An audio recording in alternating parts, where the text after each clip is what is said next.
Hello बच्चों, नमस्कार। मैं हूं शिवा पांडे और नॉलेज विद शिवा के यूट्यूब चैनल पर आप सभी का बहुत बहुत स्वागत है। आज हम लोग बात करने वाले हैं अपने जेएनवी मतलब जवाहर नवोदय विद्यालय के स्पेशल सेशन की जो क्लासेस चल रही हैं। अपनी स्पेशल सेशन की जो क्लासेस चल रही हैं उसमें मैथमेटिक्स अंक गणित के चैप्टर संख्या पद्धति, जिसका आज पार्ट दूसरा, नंबर सिस्टम का पार्ट दूसरा आज हम लोग बच्चों पढ़ने वाले हैं। पार्ट पहला आप लोग पढ़ चुके हैं, पार्ट फर्स्ट आप लोग पढ़ चुके हैं, जिसने अभी पार्ट फर्स्ट ना पढ़ा हो वो पार्ट फर्स्ट पढ़ ले। और कुछ महत्वपूर्ण सूत्रों के बारे में भी जानकारी के कुछ वीडियो डाले गए थे, उनको भी देख ले। इसके बाद आपको ये चैप्टर बहुत ही अच्छे से समझ में आएगा बच्चों। ठीक है बच्चों, चलिए आगे देखते हैं। अगला क्वेश्चन कह रहा है 4 अंकों की बड़ी से बड़ी संख्या जो 95 से पूर्णतः विभाजित हो। तो 4 अंकों की बड़ी से बड़ी संख्या कौन सी होती है, पहले ये देखना पड़ेगा। तो 4 अंकों की सबसे बड़ी संख्या, 4 अंकों की सबसे बड़ी संख्या। तो बच्चों 4 अंकों की सबसे बड़ी संख्या क्या होगी, वो होगी 9999। किससे विभाजित है, 95 से। तो 95 का भाग दीजिए किसमें, 9999। 95 का भाग दीजिए किसमें, 9999 में। तो एक बार जाएगा, यहाँ पर क्या आएगा 95। 9 5 घटाओगे 4, ये उतारोगे 9। क्या बच्चों 95 का भाग 49 में जाएगा, नहीं जाएगा। तो एक 0 लगा देंगे और ये वाला 9 फिर से उतार देंगे। तो 95 पंचे लगभग ये अब 5 बार जाना चाहिए। तो 55 25, 5 45 46 47, ये क्या हो गया 475। 9 में 5 घटाओगे क्या आएगा 4, 9 में 7 घटाओगे 2, तो ये 24 क्या बचा रहा है, रिमाइंडर मतलब शेष। तो बच्चों एक चीज़ यहाँ पर आपको समझनी होगी कि अगर बड़ी से बड़ी संख्या की बात करें, किसकी, बड़ी से बड़ी संख्या की, तो जो संख्या दी जाए, कितने अंकों की संख्या दी गई आपको, 4 अंकों की। ठीक है, तो 4 अंकों की संख्या क्या होगी, 9999। और कितना शेष बचे, 24 शेष। जो शेष बच रहा है बस उसी को घटा दीजिए। तो 9 में 4 घटाएंगे आएगा 5, 9 में 2 घटाएंगे आएगा 7, 9 में 9, ये तो 9 और ये 9। तो आपका आंसर क्या हो गया, 9975। किसी ऑप्शन में नहीं दिख रहा है तो ये 3 नंबर ब्लैंक है, तो यहीं पर आ जाएगा आपका 9975। तो ये 3 नंबर जवाब आपका बिल्कुल सही जवाब होगा बच्चों। उम्मीद है कि आपको समझ में आया होगा। अगर समझ में आ रहा हो तो वीडियो को लाइक कर दीजिए बच्चों। आगे देखिए, कह रहा है 6 के प्रथम 5 गुणजों का योग ज्ञात करें। तो देखिए इसका भी एक फार्मूला लिखाया था। गुणज क्या होते हैं, मतलब पहाड़ा, क्या होता है, पहाड़ा। तो अब देखिए 6 के प्रथम 5, तो इसके लिए एक फार्मूला लिखाया था, के प्रथम n गुणजों का योग, के प्रथम n गुणजों का योग। अब के प्रथम n गुणजों का योग ज्ञात करना है आपको। तो क्या होगा, वो होगा k गुणते n गुणते n+1/2। ये फार्मूला होता है किसका, के प्रथम n गुणजों के योग का, k गुणते n+1/2। तो k की जगह जिसके कहे तो किसके कह रहा है, 6 के कह रहा है, तो 6 गुणते n का मतलब जहाँ तक का है तो कहाँ तक, 5। तो 6 गुणते 5 गुणते 5 + 1/2। तो हो जाएगा 6 गुणते 5 गुणते 6/2। 2 से 6 काटोगे 3 बार कटेगा, 3 का गुणा 5 कराओगे 15, और 15 गुणा 6 में कराओगे तो क्या हो जाएगा 90।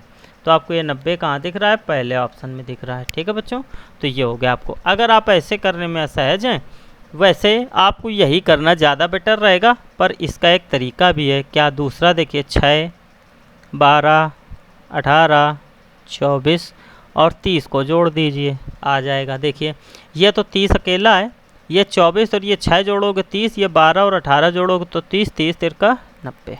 ठीक, इस प्रकार से भी आप कर सकते हैं, इस प्रकार से भी आप क्या कर सकते हैं, सवालों को कर सकते हैं। पर लेकिन ये मेथड आपका जोड़ने वाला तब थोड़ा कठिनाई पूर्वक हो जाता है जब सवाल बड़े आ जाते हैं। अगर ये कह देता आपसे 20 ज्ञात करिए 6 के प्रथम 20 गुणजों का योग, तो बच्चों यहाँ पर आपका ये मेथड हो तो जाएगा, पर लेकिन बहुत ही कठिनाई से होगा। अगर ये फार्मूले से करेंगे k इंटू एन प्लस 1/2 के फार्मूले से, तो बच्चों ये आप विथिन सेकेंड्स कर लेंगे, मतलब बहुत ही कम समय में आप इस सवाल को कर पाएंगे फार्मूले के माध्यम से। अगर जोड़ने में पड़ गए तो आपको ये करने में बहुत ही ज़्यादा समय लगेगा। चलिए अगला प्रश्न देखते हैं। कह रहा है 1 से 50 तक की संख्याओं का योग ज्ञात करें। 1 से 50 तक की प्राकृत संख्याओं का योग ज्ञात करें। तो इसके लिए एक फार्मूला था, प्रथम n प्राकृत संख्याओं का योग। प्रथम n प्राकृत संख्याओं का योग वो था n गुणते n plus 1/2, n गुणते n plus 1/2, 50 गुणते 51/2। 2 से 50 को काटोगे क्या आएगा 25। तो अब ये क्या बचा 51 गुणते 25 करा देंगे गुणा इसका, तो 25 से कम 25, 2 कैरी, 25 पंचे 125, 2 जोड़ोगे तो 127।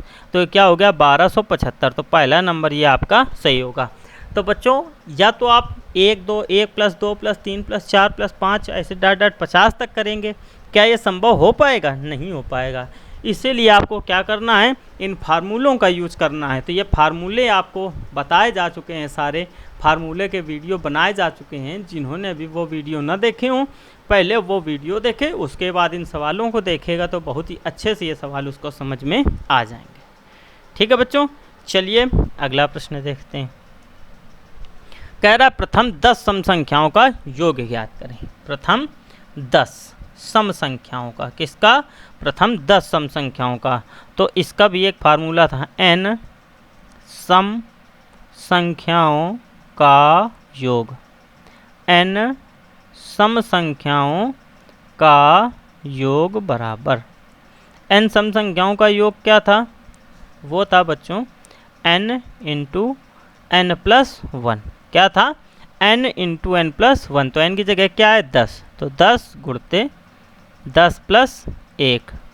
तो 10 गुणते 10 में 1 जोड़ेंगे 11, 11 गुणा 10 में कराएंगे तो क्या आ जाएगा 110। तो यही आपका जवाब सही हो जाएगा, 3 नंबर 110। ये आपका जवाब बिल्कुल सही होगा। चलिए आगे देखिए। प्रथम 15 विषम संख्याओं का योग ज्ञात करिए। प्रथम 15 विषम संख्याएं आ गई। अब यहाँ पर क्या है? विषम संख्याएं। अब इन्हीं का योग ज्ञात करना है। तो लिखिए प्रथम n विषम संख्याओं का योग बराबर, प्रथम n विषम संख्याओं का योग बराबर वो क्या होता है? n square. क्या होता है बच्चों? n square. प्रथम n विषम संख्याओं का योग क्या होता है? n स्क्वायर होता है। तो n की जगह क्या दिख रहा है आपको? 15। तो 15 का स्क्वायर करिए, तो 15 का स्क्वायर क्या होगा? 225। क्या हो जाएगा? 225। तो आपको ये ऑप्शन नंबर पहला सही दिख रहा होगा, 225।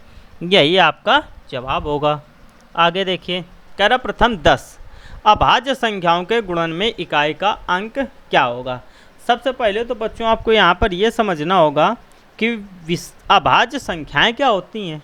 सबसे ये आपको बताया जा चुका है, पर एक बार आप फिर से देखिए। अभाज्य संख्याओं की बात कर रहा है, अभाज्य संख्याओं की बात कर रहा है। तो अभाज्य संख्या देखनी पड़ेगी क्या होती है। अभाज्य संख्याएं क्या होती हैं? जो 1 से विभाजित हों, 1 से विभाजित हों या व 1 से विभाजित हों व स्वयं से विभाजित हों। बस 1 से विभाजित हों व स्वयं से विभाजित हों, वही संख्याएं अभाज्य संख्याएं कहलाती हैं। वही संख्याएं अभाज्य संख्याएं कहलाती हैं। या तो 1 से विभाजित हो या स्वयं से विभाजित हो, वही संख्या अभाज्य संख्या कहलाती है। अब कह रहा प्रथम 15 अभाज्य संख्याओं का योग ज्ञात कर। प्रथम 15 अभाज्य संख्याओं के गुणन में इकाई के स्थान का अंक क्या होगा?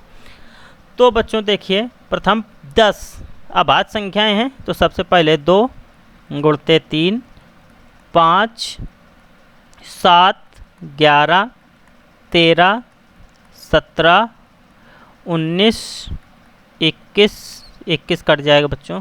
21 आपका कैसा है, भाज्य है। अब देखिए 19 के बाद 23, तो 1 2 3 4 5 6 7 8 9 और 23 के बाद बच्चों आप जब देखेंगे तो 29 आएगा। तो ये तो आपकी 10 अभाज्य संख्याएं हो गई। ठीक, अब कह रहा है अगर इनका सबका गुणा कराया जाए तो गुणन में इकाई का अंक क्या होगा। तो बेटा गुणा कराना चालू कर दिया जाए। तो देखिए 2 का गुणा 3 में कराओगे तो क्या हो जाएगा, 2 ताई 6। अब इस 6 का गुणा 5 में कराओगे तो क्या हो जाएगा, 6 पंचे 30, 0 आ गया ना 30 में। अब अगर 30 का गुणा 11 में कराओगे तो 330, 30 का गुणा 11 में कराओगे तो क्या हो जाएगा, 330। तो अब कुल मिला के आपको एक चीज़ समझ में आई कि ये 0 पीछे लग गया है, तो ये क्या कभी हटेगा, ये 0 अब कभी नहीं हटेगा यहाँ से। इस सवाल में हर जगह पर 0 आपको मिलता चला जाएगा। इसलिए यहाँ से आप एक चीज़ ये समझ पाए कि अगर 10 अभाज्य संख्याओं का गुणा कराया जाए तो उनके इकाई का अंक जो होगा वो 0 होगा। अगर 10 अभाज्य संख्याओं का गुणा कराया जाए तो उनके इकाई का अंक क्या होगा, वो अंक 0 होगा। चलिए आगे देखिए, कह रहा किसी संख्या को 125 से भाग देने पर भागफल 16 और शेषफल 11 है, तो वह संख्या ज्ञात करें। तो बच्चों इससे पहले आपको एक चीज़ समझनी होगी कि भाज्य क्या होता है, भाजक क्या होता है, भागफल क्या होता है, शेषफल क्या होता है, ये आपको इसमें समझना पड़ेगा। जैसे एक सवाल के माध्यम से बहुत ही अच्छे से आप समझ पाएंगे। जैसे 2 का भाग अगर बच्चों हम 7 में दें, किस में दें, 7 में, तो 2 का पहाड़ा ऐसा पढ़ना है कि 7 से ज़्यादा 9 हो तो 2 तिरका 6, ये 1 बच रहा है शेष। तो ये जो से बचा घटाने पे जो 1 ये बच रहा है, ये क्या है, शेषफल है। ये क्या है, शेषफल है। और जो भाग देने पर ये आया है 3, ये भागफल है। ये क्या है, भागफल। जिससे भाग दिया है उसको भाजक बोलते हैं, जिससे भाग दिया जाता है उसको भाजक बोलते हैं, और जिसमें भाग देते हैं वो भाज्य कहलाता है। तो बच्चों आप ये यहाँ पर समझ पा रहे हैं कि भाजक क्या है, भाज्य क्या है, भागफल क्या है और शेषफल क्या है। ये चीज़ें आप यहाँ पर समझ पा रहे हैं। तो इसका एक फार्मूला होता है, वो आप पहले एक बार समझ लें।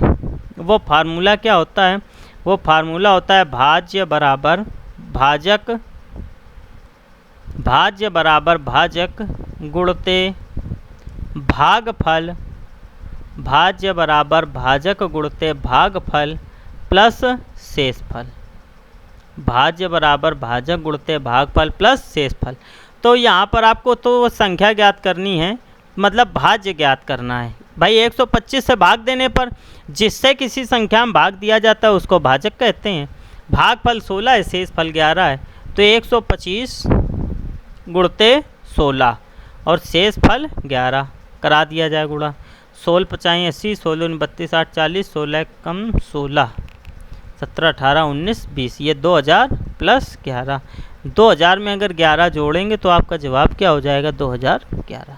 यह चौथा नंबर आपका जवाब बिल्कुल सही है, 2011 आपका आंसर आएगा बच्चों। ठीक है, तो ये सवाल उम्मीद है कि आपको बहुत ही अच्छे से समझ में आया होगा। अगर आपको किसी पार्ट में समस्या रहती है, आपको कुछ समझ में नहीं आता है, तो पार्ट आप हमको कमेंट के माध्यम से बताया करिए। आपकी समस्या का समाधान बहुत ही शीघ्र किया जाएगा। कमेंट के माध्यम से आप वो चीज़ हमको बता सकते हैं। ठीक है बच्चों, चलिए आगे देखते हैं अगला प्रश्न अपना क्या कह रहा है। अगला प्रश्न कह रहा है भाजक 25, भागफल 23 तथा शेषफल 15 है, तो भाज्य क्या होगा। इसमें तो सीधे पूछ दिया गया है भाज्य क्या होगा। तो इसका एक फार्मूला वही भाज्य बराबर भाजक गुणते भागफल, भाज्य बराबर भाजक गुणते भागफल प्लस शेषफल, भाज्य बराबर भाजक गुणते भागफल प्लस शेषफल। अब देखिए भाजक कितना है, भाजक 25, भागफल कितना है 30 और शेषफल 15। तो 25 का गुणा 30 में कराओगे तो क्या हो जाएगा 750 प्लस 15, 750 में अगर 15 जोड़ोगे तो क्या हो जाएगा 765।